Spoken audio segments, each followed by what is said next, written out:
You may have heard the phrase, the best predictor, the best indicator of future behavior is past behavior.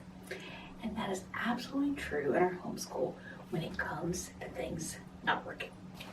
I'm starting a new monthly series where I'm going to share with you some of those mistakes that I have made over 13 years of homeschooling with my 3 kiddos, and what I did to change it, or what I wished I would have changed, so that you can learn from my mistakes and have a better experience. So, December video is going to be about play and why I regret not doing more play when they were younger, and what it looks like to play now with middle school and high school kiddos. So make sure you're subscribed so you don't miss that one. Slide up down there for that. Now, change. Here's the thing. What is worse than not enjoying what you're doing right now or not working? Staying with it. And I know that that's easier said than done. If you've invested in an expensive curriculum, do you have the money to change? If it's always worked for your first 5 kiddos and then it's not working for the 6th, how do you change? Is it the schedule? Are you constrained? And so changing is difficult. There's not a lot of room for adaptation. Whatever it is, it can be really difficult. You have that sunk cost analysis that you have to figure in and figure out, like, what is it worth it to keep going? And that can be applied to whatever the situation is with your homeschool. I wish that I had learned to change what isn't working quicker than what I did. And I can give you 1,000 examples of this in my homeschool, but for example, one of them, Ben, I don't know what to say about Ben so often, but specifically with math. With Elizabeth, I had purchased all of the digital Math Mammoth, grades 1 through 6, I think was what it was at the time, with the thought that, like, it was a fantastic program. I loved it. I had 2 kids following. It was a great deal.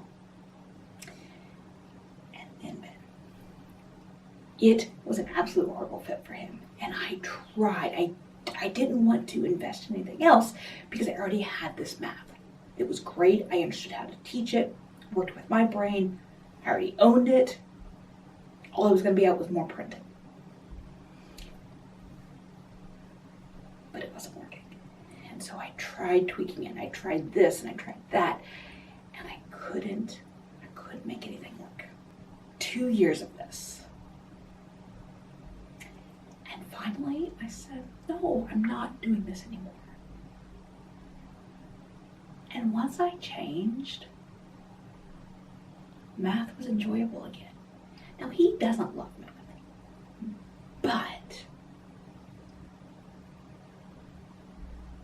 but what we changed to was so much better of a fit that the math was easier to do.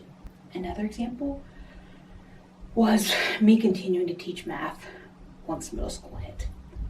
This was true for Elizabeth, and I just decided to go straight with it with Ben as well. I'm quite competent at math. I can teach it. However, I didn't have the time in my day anymore to teach it. We just got to the point where it just wasn't working. I couldn't figure out how to make time for it. So I didn't. I hired it out. Found a great program online, live classes for Elizabeth, switched her into that, and it was fantastic.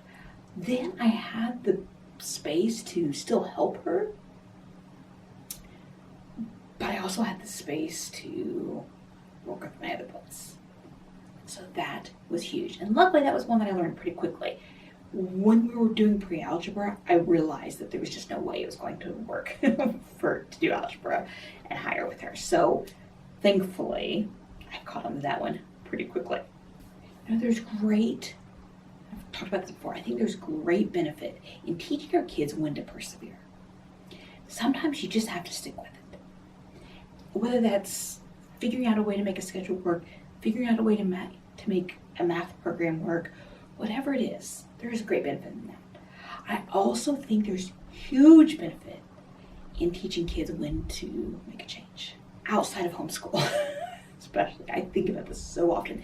How many people stay stuck in a situation because they don't know how to change or it scares them to change? I've been there a lot of times.